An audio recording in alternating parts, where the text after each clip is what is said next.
we're gonna grab holding tractor after a battery charge here and bring it back to where the tractor, the wheelie chair is. Let me hook this stuff up here. My plans were with this tractor before I bring it to the tractor post, which in a couple months. Good old post twin. That I'm gonna take the 633A and lock it like I did with the Offroad.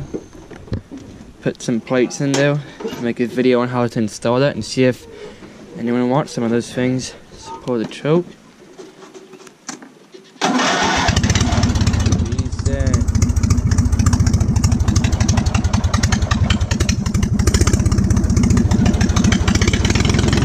This thing runs pretty good. A bit cold. Alright.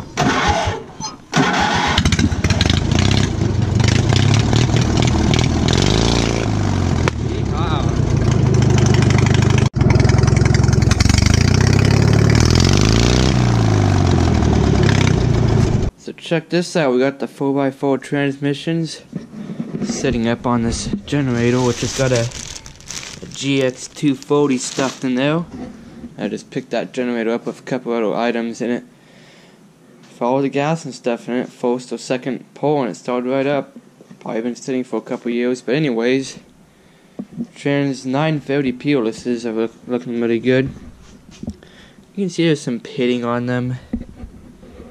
Not perfect, but you're not really going to see the tops anyways. So that should be all good. You can see this one here is the all-wheel steel, which will go in the front because it's got this thing here for the little knuckles at the end. Popped out the bearings. I think the bearings are over here. Yep. Grab one of these. So these are the bearings that are in there. They're pretty well in there, so get those out there. I'll get the number of these and I'll put them in the video here, but I'm gonna order a bunch of these up and pop some new ones in there. So here it is, the lawn chair. It's been a project of mine for a couple years now, I'd say. I got the idea from One Pug Life. He's a Canadian.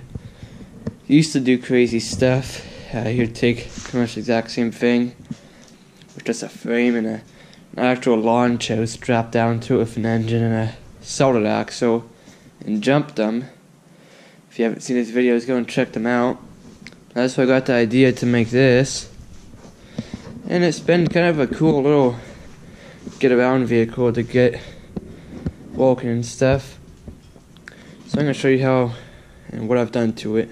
So starting from the front, I've got a snapper wheel and a steering shaft. And that back axle is also from the snapper rear engine rider. Now let's see, I see a red spring, that was from the snapper. I can lift it up here. Let's actually pull it forward just a tiny bit. So starting from the front, I've got the original snapper wheel, I guess if you want to call it, and a snapper rod, steering arm, and that's the snapper spring it looks like. I've got the snapper spindles with the original tie rods. Looks like this has been changed a little bit. Had to cut it and widen it out to get the wheels not to be bowed out. And reinforced it a bunch after that. So it's got a steering stop there and a steering stop there. Not the best, but it works. So again, another snapper spindle. I think these are the used to be original tires on the snapper.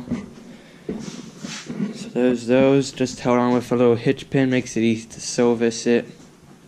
Grease fittings, but they're a little worn out. I'm planning on finding some bearings, put in those, but I'll see what I can find. Also, the frame, as if you guys can tell, this is a Motorized front axle and it's been chopped, welded on each side. So that's how that works, and I kind of got rid of the slant in it, or the angle. And then because there's a really long spindle, the C-clip is, or the E-clip is up here, so I have this like 2-inch pipe right here just to take up any room. I could have cut it down, but I'd be a bit more woke. So there's that. The steering's really nice on this. Put a brass bushing down here after putting this like 6-inch pipe for the axle at the angle I wanted. And then up here it's just got a plastic one, so I need to replace that to a brass one. But that works really good. The steering on this thing is solid. I've jumped it so many times, and these axles or the spindles are just straight as heck. Nothing I'd change up there except for these wheels to get some ball bearings. Like I said, the frame is a Motorized, part of Motorized. As you can see, this is C channel off the Motorized. Goes all the way back to way down there. About there. This one gets a little bit cut off shorter, or just the bottom part gets cut off because this gearbox. There's the engine mounts. Had to make room for that oil drain, so made that big reinforcement. Look at those welds, those are gonna hold nicely. Yeah, the frame's cracked, I'll just weld that up sometime. Just underneath. There's the rear transmission. So we'll drop it back down. This is the gas pedal. Cool, right? There we go. So there's the steering action. Works nicely. Gas pedal is just a couple little 2 mounts here on the frame with this bent rod and then an extended pedal. It's got a little bit of play, but it's got a stop here and a stop down here. Wipe the grease off. So that works pretty good. I've had it on there for a long time, as you can tell. And just a little gas pedal cable comes from this little hook right there.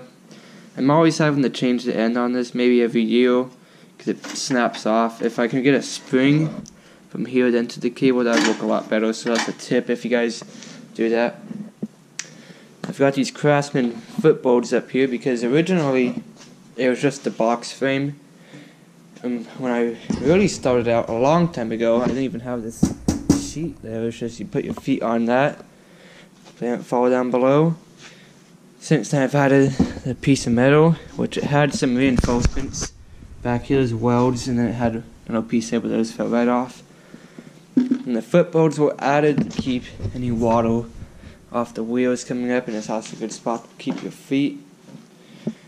Some little pieces on those to keep them nice and strong. The thing is that when you sit on it, your foot goes here for the gas, so you want to put your other foot here. You can put it out here, but you can't do that. I should probably move the gas pedal out there. But as you can see, it's got a good amount of space from the steering wheel to the seat. Originally, this mount was way up here, just welded on. I was getting way too close to the steering wheel, so I cut it off and made it adjustable. The seat won't flip up very much, but if I wanted to, I could take those 4 bolts out, 2 on each side, and drill some new ones in the cage and adjust the seat wherever I want. But the seat also has an adjustment down there. Gives it a lot of adjustment too. Next up is going to be the clutch system. I've got this little handle, and it just pivots, rides inside of this tube here.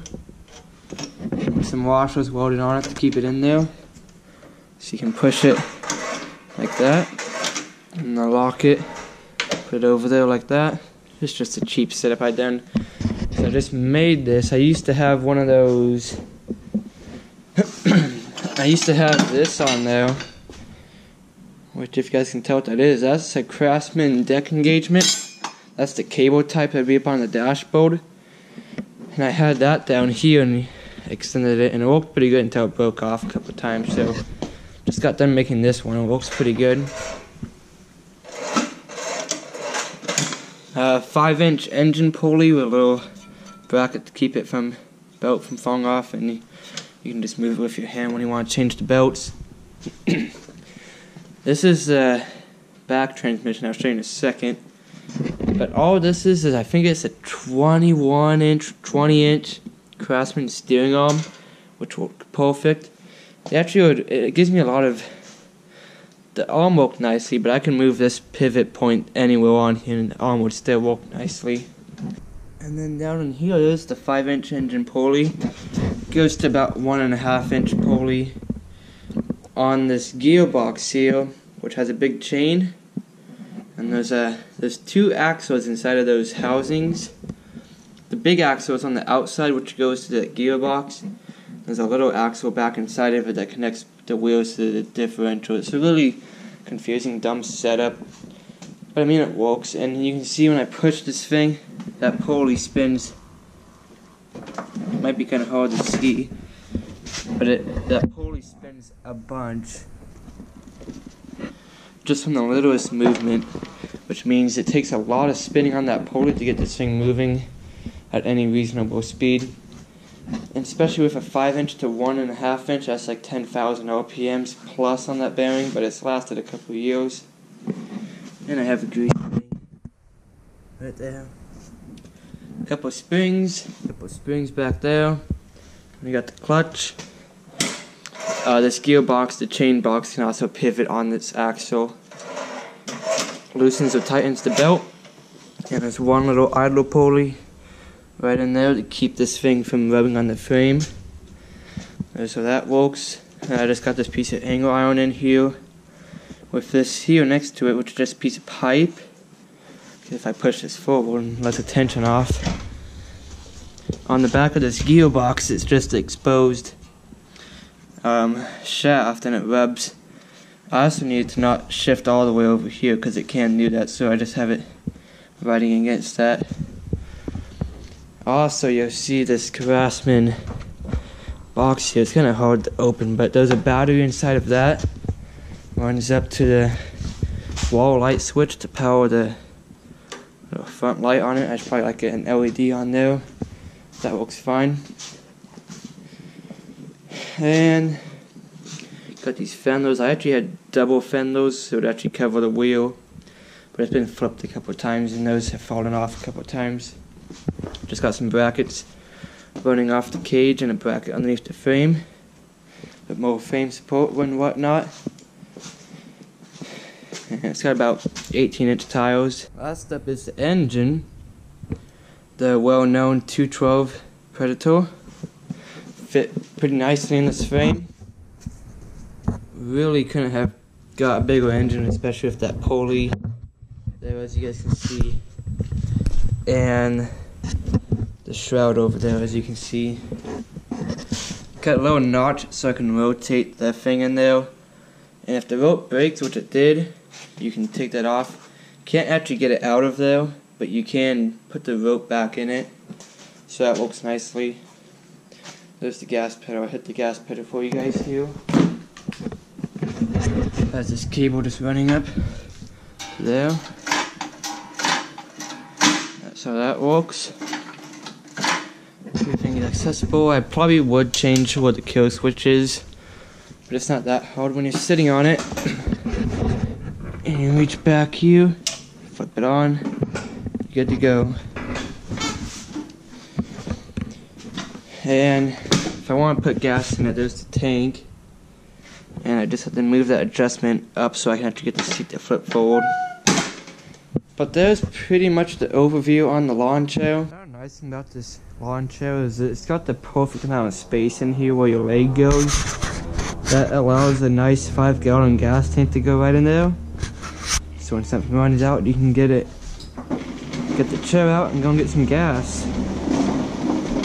Let's get it running. Come down here, switch on.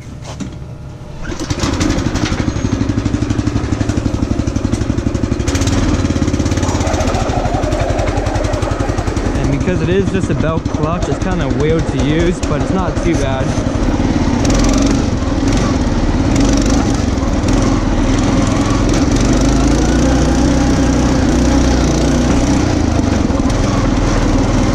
Jumps like a pro.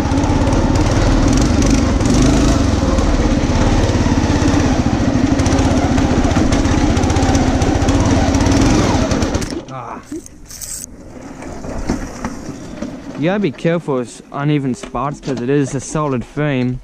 And once you get 3 of the wheels, 2 at the front, 1 in the back, up, and the back wheel, 1 of them back there is up, and it grabs, can do a really easy wheelie on you.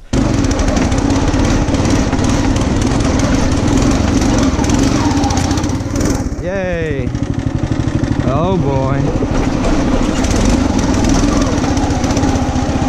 Yeah, it's usually a little bit rough out on the trails without no brakes or articulation. But surprisingly, after years of usage on it, the frame has held up really nice. I only had to weld up this spot here, and I have to still weld up that spot on the engine cradle where it's broken.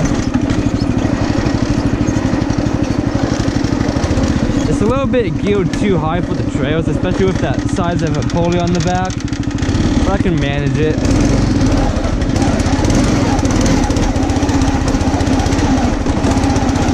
Wheelie. Oh.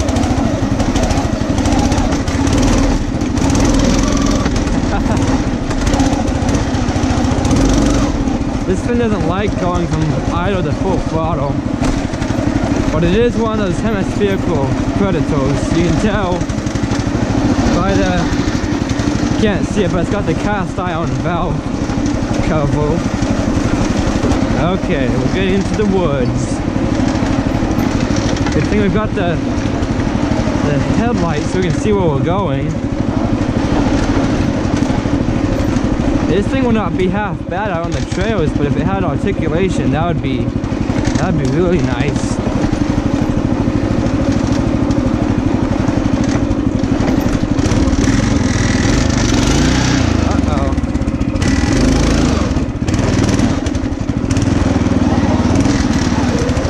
Good thing is it's so small and lightweight, you can shift your weight super easily on it and get a grip. I bet if it had a lock differential, it'd be a tank out here. Wouldn't get stuck anywhere probably, it's so light.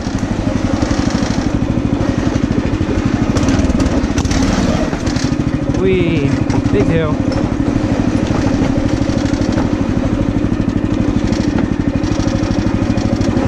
This thing's pretty fun to take through the woods because it's not like your average mower through the woods. It's a lawn chair through the woods. Go. It'll probably be a little bit easier with a centrifugal clutch, not a belt clutch. Okay, we got a big corner to make. This thing's actually got a respectable turning radius.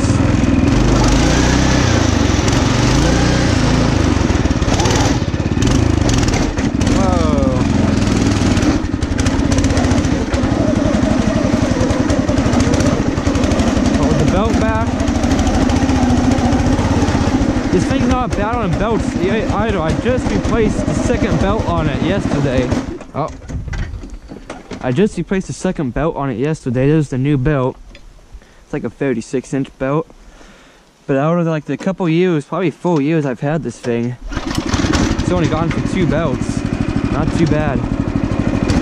This corner's gonna be kind of tricky with the lawn chair, but oh, I know what's ahead. Okay.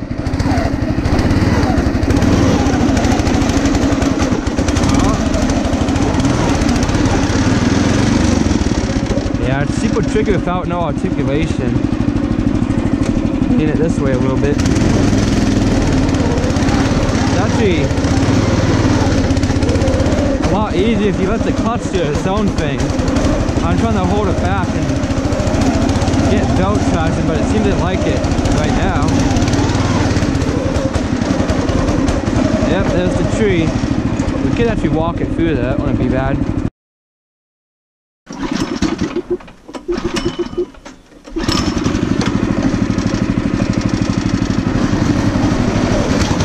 There we go. Oh, I should have gave the gas. I need a diesel because a diesel would have low RPM torque. A lot of low RPM torque.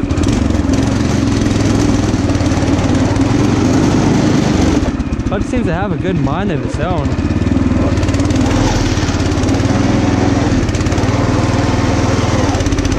There we go.